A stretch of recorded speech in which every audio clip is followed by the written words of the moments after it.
This video is for educational and entertainment purposes only and does not constitute financial advice. I am not a licensed financial advisor. Always do your own research and consult a qualified professional before making any financial decisions. Roughly 80% of people who create a budget abandon it within 2 months. Not because they're lazy, not because they don't care about money, because the budget itself is built on a false assumption that you can override your brain's reward system with a spreadsheet. You can't. And nobody in personal finance has told you why. Every January, millions of people sit down with an app, a notebook, or a spreadsheet and draw a hard line. Groceries, $300. Entertainment, $100. Savings, $500. They feel organized, in control. And then life happens. An unexpected dinner. A sale they couldn't pass up. By month 2, the categories are blown, the app is deleted, and most people silently conclude that they just aren't disciplined enough to manage money. But discipline isn't the problem. The design of the system is. Here's what most personal finance content ignores. Your brain does not experience money as a neutral numerical resource. It processes money through an emotional system built for immediate survival, not long-term planning. A budget built entirely on logic will almost always lose to a brain wired for something very different. Today, we're going to look at 3 specific psychological mechanisms that cause budgets to fail, and the evidence-based strategies that actually work instead. The first mechanism is ego depletion. The concept comes from psychologist Roy Baumeister, who demonstrated in a series of landmark studies that self-control draws from a finite mental resource. Every decision you make throughout the day, every time you resist an impulse or choose the harder option, depletes that resource. And when the resource runs low, self-control doesn't just weaken, it collapses. Think about when people go off budget. It's almost never first thing in the morning. It's 7 p.m. on a Thursday. Tired. Stressed. Someone suggests takeout, and the planned meal feels like too much effort. At that moment, the prefrontal cortex, the part of the brain responsible for planning and delayed gratification, is running on fumes. The limbic system, which runs on reward and impulse, takes over. A rigid budget built around daily tracking and active willpower asks you to run a psychological marathon every single day, indefinitely. Nobody wins that race. Not consistently. Not over months.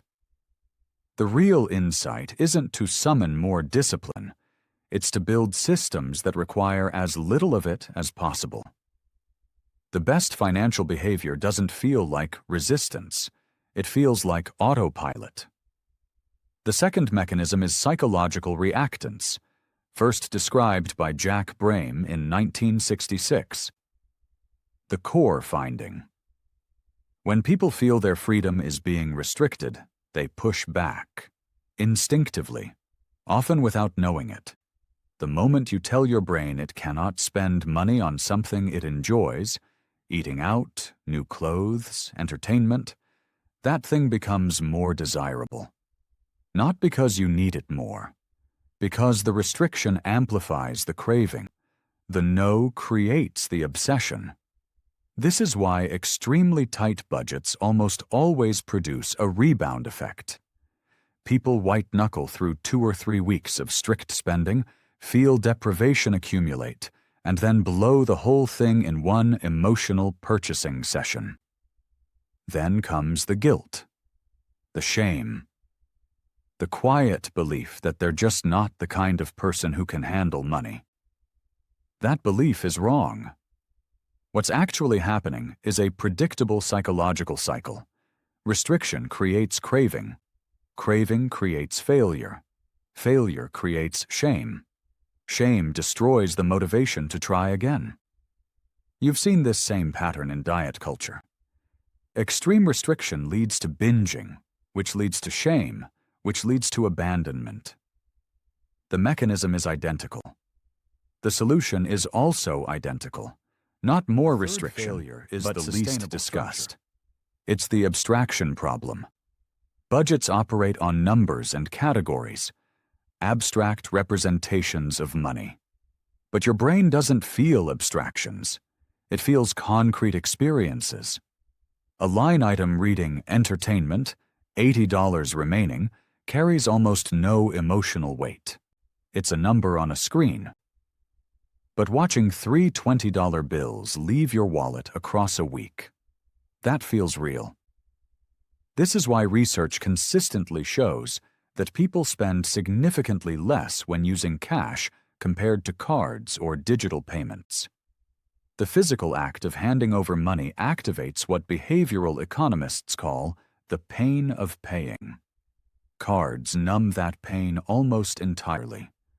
Budget apps, which track spending after the fact, numb it even further. A system built on abstract digital numbers will always struggle to compete with the emotional reality of the moment you're standing at a checkout or scrolling through an online cart. If restriction-based tracking doesn't work, what does? Here are 4 approaches grounded in behavioral science, not willpower. 1. Automate before you think about it. The single most effective financial move is removing the decision entirely. Set up automatic transfers to savings and investments the moment your paycheck lands, before you've seen the money as available. This is called pre-commitment. You bypass ego depletion completely because there's no decision to make. 2. Use one spending number, not a category budget. Identify a single weekly number. What you can spend freely after savings and fixed expenses are already covered. Full freedom within that number. No categories, no tracking, just one constraint. That's sustainable. 3. Schedule your discretionary spending. Anticipated purchases produce nearly as much positive emotion as actual ones. If you know a dinner out is coming Friday, you don't need to grab one impulsively on Wednesday. Put discretionary purchases on a calendar. You get the payoff of anticipation, and eliminate impulsive substitutes. 4. Make saving frictionless, not spending hard. Instead of adding friction to spending, which triggers reactance, remove all friction from saving. Separate high-yield accounts. Concrete, named goals, emergency fund, car replacement, vacation. Named goals engage different emotional processing than abstract categories. They feel real. They hold. Most financial advice treats you like a rational actor who just needs the right information. But you're not. None of us are.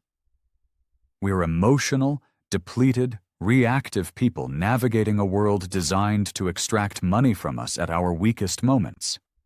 The people who build real financial stability aren't the ones with the most discipline. They're the ones who built systems that make discipline largely irrelevant. They automated savings. They removed decisions. They stopped fighting their own psychology and started designing around it. Your brain isn't broken. Your system was. If this changed how you think about budgets, subscribe to Broke Thinking. Every Tuesday, Thursday, and Saturday, we publish videos on the psychology behind your money. The patterns, the traps, the systems that actually hold up. No fluff, no recycled tips. Just the real reasons your brain does what it does with money. Subscribe, and we'll see you in the next one.